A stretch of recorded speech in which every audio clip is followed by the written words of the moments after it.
La séparation des biens, ce n'est pas romantique. Pourtant, c'est souvent le plus beau geste d'amour juridique que vous pouvez faire. Souscrire un contrat de séparation des biens, ce n'est pas un manque de confiance. Au contraire, c'est une manière de protéger votre couple, aujourd'hui comme demain.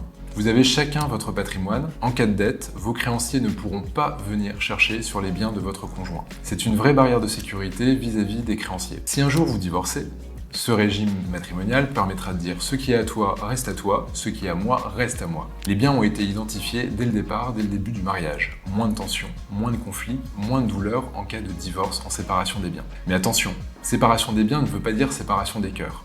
Vous pouvez toujours acheter ensemble, c'est-à-dire en indivision, chacun pour une quote-part, investir ensemble, construire une vie commune, c'est simplement plus clair, plus serein. Et pour ceux qui s'inquiètent de l'après, en cas de décès, que vous soyez marié sous le régime de la communauté ou sous la séparation des biens, vous restez toujours l'héritier de votre conjoint. Être marié sous la séparation des biens n'est pas un vilain mot, vous pouvez choisir un régime adapté à votre histoire pour protéger l'autre sans renoncer à votre liberté. Rapprochez-vous d'un notaire, il saura vous conseiller avec justesse.